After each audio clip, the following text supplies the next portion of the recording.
उत्तर प्रदेश में प्राथमिक स्तर की शिक्षक भर्ती को लेकर के अभ्यर्थियों के द्वारा किए जा रहे संघर्ष के बारे में आपको जानना जरूरी है यदि आप भी प्राथमिक स्तर की शिक्षक भर्ती का वेट कर रहे हैं। 69,000 सहायक अध्यापकों की भर्ती से जुड़े दो प्रमुख मुद्दे जिसमें 22,000 पद को जुड़ाने के संदर्भ में और आरक्षण मामला कहां तक पहुंचा इसके बारे में भी इस वीडियो में बात करेंगे, क्योंकि जो अभ्यर्थी नई प्राथमिक स्तर की शिक्षक भर्ती का वेट कर रहे हैं वो पूरी तरीके से इससे प्रभावित होने वाले हैं।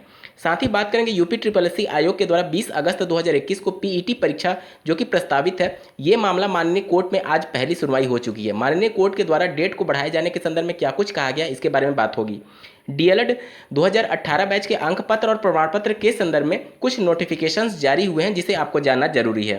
साथ ही डीएलएड 2019 बैच के लिए भी पीएनपी की तरफ से आज कुछ नोटिफिकेशन जारी हुआ है जिसे इस वीडियो में हम लोग डिटेल में कवर करने वाले हैं। साथ ही अन्य कुछ प्रमुख खबरों को भी देखेंगे, तो अंत तक जरूर जुड़े रहिएगा इस वीडियो के साथ बिना किसी पार्ट को स्किप किए हुए। नमस्कार दोस्तों, मेरा नाम है नीरज और आप देख रहे हैं करियर बिट यूट्यूब चैनल। अगर आप इस चैनल पहली बार विजिट कर रहे हैं तो इसको सब्सक्राइब करते हुए बेल आइकन को प्रेस करना ना भूलें। उत्तर प्रदेश में 2 अगस्त 2021 को नई प्राथमिक स्तर की शिक्षक भर्ती मांग को लेकर के बहुत भारी संख्या में एससीईआरटी कार्यालय पर अभ्यर्थी उपस्थित होने वाले हैं। इसी के क्रम में आज देवरिया जिले में अभ्यर्थियों का एक भारी हुजूम इकट्ठा हुआ और माननीय जिलाधिकारी महोदय को ये ज्ञापन की कॉपी सौंपे हैं, जो कि आप स्क्रीन पर देख पा रहे होंगे। बेसिक शिक्षा विभाग में प्राथमिक शिक्षकों के रिक्त पदों के संदर्भ में जैसा कि सरकार ने हलफनामा दिया था 51,112 पद खाली होने के संदर्भ में, साथ ही आरटीआई के माध्यम से 1,73,795 पद खाली होने के संबंध में जो सूचना प्राप्त हुई थी और 68,500 से बची हुई 22,000 सीटों को जोड़ करके और 10,000 से 15,000 प्रति वर्ष जो शिक्षक रिटायर होते हैं इन सबको जोड़ करके 1 लाख पदों पर शिक्षक भर्ती के मांग के संदर्भ में ये ज्ञापन सौंपा गया है। साथ ही 2 अगस्त 2021 को ये सभी देवरिया जिले के प्रशिक्षु एससीईआरटी कार्यालय पर उपस्थित होंगे धरना प्रदर्शन करने के संदर्भ में। उनके द्वारा क्या कुछ रणनीति है आप उन्हीं के मुंह से सुनिए। अब की बार शिक्षक भर्ती अगस्त क्रांति के लिए 2 अगस्त को देवरिया से लगभग 200 प्रशिक्षु एससीईआरटी लखनऊ पहुंचेंगे। क्या आप सभी लोग सहमत हैं? क्या आप लोग 200 की संख्या में देवरिया से कूच करेंगे? शिक्षक भर्ती की मांग पर सरकार का रुख जो भी रहा हो, लेकिन अभ्यर्थियों को कम से कम अपने स्तर पर प्रयास जरूर करना चाहिए और ये एक बहुत अच्छी पहल है, क्योंकि हारा वही है जो लड़ा नहीं है। चलिए अब बढ़ते हैं अगले खबर की तरफ। पिछली 69,000 सहायक अध्यापकों की भर्ती में 2 प्रमुख मामले, जिसमें पहला मामला 22,000 पद को जुड़ाने के संदर्भ में, उसके क्रम में भारतीय जनता पार्टी के अनुसूचित जाति मोर्चा द्वारा वीरपाल सिंह सागर जो कि प्रदेश कार्यकारिणी समिति के सदस्य रहे हैं, उनके द्वारा माननीय मुख्यमंत्री जी को 1 जुलाई को ये पत्र लिखा गया था, जो कि माननीय मुख्यमंत्री जी के कार्यालय को प्राप्त हो चुका है। आप देख पा रहे होंगे 19 जुलाई की रिसीविंग है। इसमें यही मुद्दा उन तक पहुंचाया गया है कि 69,000 शिक्षक भर्ती में 68,000 की भर्ती में बचे हुए 22,000 पदों को जोड़ करके 90-97 के पास योग्य उम्मीदवारों को आवंटित करने के संदर्भ में। बीएड अभ्यर्थियों का एकेडमिक कम होने की वजह से ऐसे बीएड के अभ्यर्थी जिनका 115 से 120 अंक था वह सिलेक्शन से वंचित रह गए हैं और जिनका एकेडमिक अधिक था वो उनका सिलेक्शन हो चुका है। इसकी वजह से जो योग्य अभ्यर्थी हैं उनके लिए 22,000 पदों को जोड़ दिया जाए 69,000 सहायक अध्यापकों की भर्ती में। 69,000 सहायक अध्यापकों की भर्ती में 22,000 पद को जुड़ाने के संदर्भ में एक और अफवाह चल रही है कि जो लखनऊ में एससीईआरटी में प्रत्यावेदन जमा करेंगे सिर्फ उन्हीं का चयन होगा या फिर उनकी सूची ही तैयार की जाएगी, सरकार के पास उन्हीं का पक्ष रखा जाएगा कि यही अभ्यर्थी सिर्फ चयनित किए जाए। देखिए दोस्तों, सरकार पहली बात तो 22,000 पद को जोड़ने के पक्ष में नहीं है।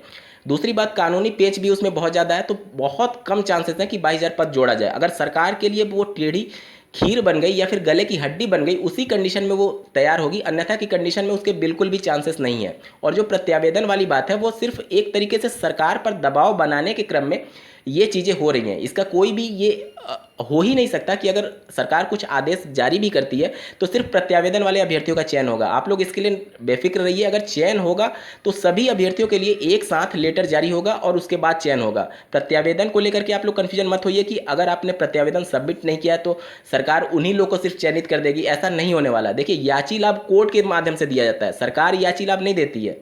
और अगर मान लीजिए 1% सरकार इस टाइप का कुछ एक्शन लेती भी है तो कोर्ट में ये मामला जाना तय हो जाएगा, क्योंकि अगर आप किसी एक पक्ष को सुन करके उसको नियुक्ति पत्र दे रहे हैं नियमों को ताक पर रख करके, तो फिर दूसरे अभ्यर्थी तो इसको मामले को कोर्ट में जरूर ले जाएंगे। तो ये सब अफवाह मात्र है। 22,000 पद जोड़े जाने के संदर्भ में सरकार के लिए ये चीज़ें पहले ही स्पष्ट कर चुकी है सरकार कि हम 22,000 पदों को नहीं जोड़ेंगे। दूसरा, कानूनी पेश होने की वजह से ये मामला तुरंत कोर्ट जाएगा अगर एक भी पद जोड़ा गया तो इन सबसे आप बेफिक्र रहिए, 22,000 पद जुड़ने वाले नहीं हैं। इसके अलावा अगर आरक्षण मुद्दे की बात की जाए तो इसको लेकर के लगातार 37वें दिन भी अभ्यर्थियों का इको गार्डन में धरना प्रदर्शन चला है। 69,000 से जुड़े अभ्यर्थी आज माननीय बेसिक शिक्षा मंत्री जी के आवास पर भी उपस्थित थे, उनका घेराव करने के संदर्भ में, जहां से उनको गिरफ्तार करके इको गार्डन ले जाकर के छोड़ दिया गया है। यहां पर जो आयोग की रिपोर्ट पब्लिश की गई थी, जिसमें 5,800 समथिंग सीट्स पर ओबीसी अभ्यर्थियों को आरक्षण का लाभ ना दिए जाने के मामले प्रकाश में आए थे, इसको लेकर के एक याचिका भी माननीय कोर्ट में दायर की गई थी, जिस पर 23 जुलाई को सुनवाई होने के बाद से इसमें जो अभ्यर्थी सेलेक्ट हो चुके हैं और उनका अगर हित प्रभावित हो रहा है तो प्रदेश सरकार को ये निर्देशित किया है माननीय कोर्ट ने कि उनके भी पक्ष को रखने के लिए उनको न्यूज़पेपर के माध्यम से अवगत कराया जाए। और अगली सुनवाई 23 अगस्त को होने जा रही है, जिसमें अगर वो सभी अपना पक्ष नहीं रखते हैं तो फिर सरकार और माननीय कोर्ट ये मान लेगी कि उनका हित प्रभावित नहीं हो रहा है। कहने का मतलब यह है कि अब सिर्फ सरकार और माननीय कोर्ट और जो इसमें याची हैं, इनके बीच में मामलों का निपटारा किया जाएगा। क्या कुछ हुआ है या फिर नहीं हुआ है, उस सब बात पर चर्चा होगी। वहीं माननीय योगी आदित्यनाथ जी के ऑफिशियल ट्विटर हैंडल से ये ट्वीट किया गया है आज, जिसे आप स्क्रीन पर देख पा रहे होंगे। राज्य में अब आंगनबाड़ी केंद्र किराए के भवन में नहीं चलेंगे। उत्तर प्रदेश सरकार ने यह निर्णय लिया है कि इनका स्वयं का भवन सुरक्षित स्थान पर होना चाहिए। ऑपरेशन कायाकल्प के तहत जनप्रतिनिधियों को बेसिक शिक्षा परिषद के स्कूलों के साथ ही आंगनबाड़ी केंद्रों को भी जोड़ने हेतु निर्देशित किया गया है। अब मतलब जैसा कि आपको ज्ञात होगा कि राष्ट्रीय शिक्षा नीति 2020 में भी ये क्लियर मेंशन था कि आंगनबाड़ी में प्री प्राइमरी का कॉन्सेप्ट इंट्रोड्यूस कर दिया गया है और प्रदेश सरकार ने उसको मंजूरी भी दे दी है। मतलब जो 3 वर्ष से लेकर के 6 वर्ष तक का बच्चा होगा तब उसको आंगनबाड़ी के माध्यम से, जैसे प्राइवेट स्कूलों में प्लेवे होता है, उसी प्रकार से प्री प्राइमरी आंगनबाड़ी के माध्यम से बच्चों को पढ़ाया जाएगा। और 6 वर्ष का जब वो हो जाएगा तब उसको प्राथमिक विद्यालय में एडमिशन दिया जाएगा, परिषदीय प्राथमिक विद्यालय में। परिषदीय प्राथमिक विद्यालयों से जुड़ा एक और खबर है जिसे आपको जानना जरूरी है। यहाँ पर न्यूज आर्टिकल आप देख पा रहे होंगे जो कि नई दिल्ली से प्रकाशित हुई है। 1 लाख से अधिक विद्यालयों में शुद्ध पेयजल पहुँचाने वाला पहला राज्य उत्तर प्रदेश बन गया है। हालांकि इसी आर्टिकल में जब आप पढ़ेंगे तो यहाँ पर पश्चिम बंगाल और झारखंड का प्रदर्शन इस मामले में लचर रहा है। अगर यहाँ पर बीजेपी की सरकार रहती तो यहाँ पर भी शुद्ध जल पहुँच चुका रहता।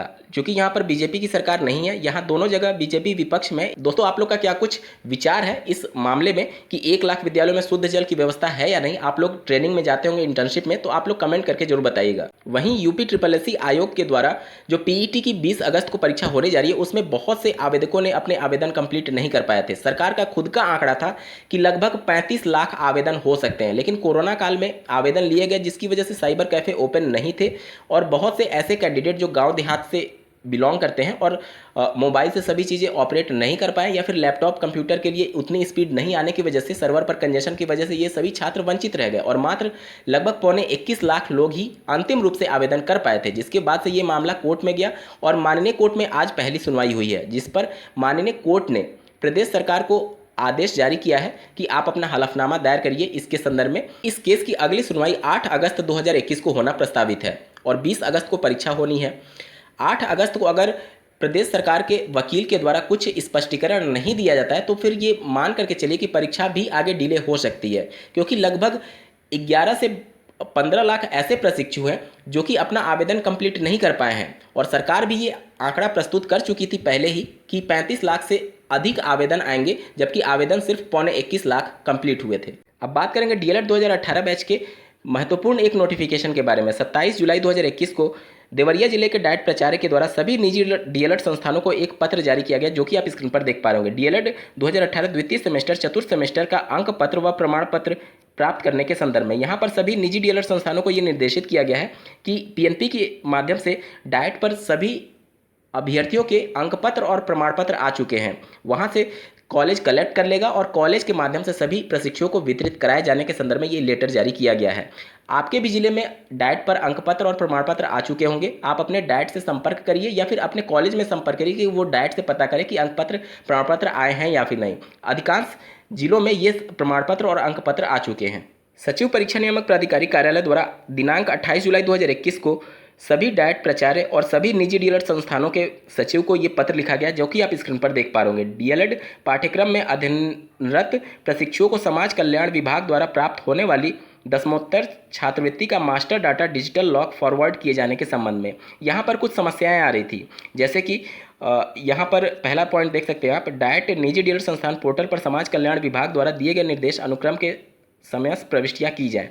यहाँ पर क्या कुछ मेंशन करना था उसके बारे में बताया गया है। देखिए, डीएलएड पाठ्यक्रम को पहले बीटीसी के नाम से जाना जाता था, तो यहाँ पर प्रॉब्लम ये आ रहा था कि कई निजी डीएलएड संस्थान जो कोर्स था उसका नाम बीटीसी लिख रहे थे और कई लोग डीएलएड लिख रहे थे, जिसकी वजह से वेबसाइट पोर्टल पर उसको अप्रूवल मिलने में काफ़ी समस्याएं आ रही थी। तो यहाँ पर आप तीसरे पॉइंट में देख सकते हैं, इसके बारे में कहा गया है कि आपको सभी जगह डीएलएड ही लिखना है। यहाँ पर सिर्फ कॉलेज को ये निर्देशित किया जा रहा है, आपको अपने प्रशिक्षु के अपने स्तर पर कुछ भी नहीं करना है, ये कॉलेज वाले करेंगे, ठीक है।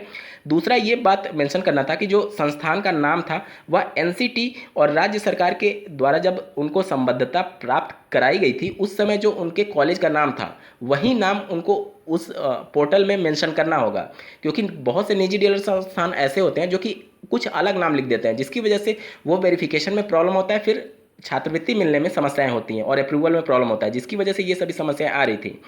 तो इन्हीं सभी समस्याओं को दूर करने के लिए ये पत्र लिखा गया है और बहुत ज़्यादा उम्मीदें हैं कि जिन भी प्रशिक्षुओं का अभी स्कॉलरशिप नहीं आया डीएलएड 2019 बैच में, इन सभी त्रुटियों का संशोधन होने के बाद से आपके स्कॉलरशिप आपके अकाउंट में बहुत जल्द मिल जाएंगे। तो दोस्तों, ये थी आज की कुछ प्रमुख खबरें। ऐसे ही महत्वपूर्ण अपडेट्स के लिए इस चैनल को सब्सक्राइब करना ना भूलें। इस वीडियो को देखने के लिए आपका बहुत बहुत धन्यवाद। भगवान करे आपका दिन शुभ।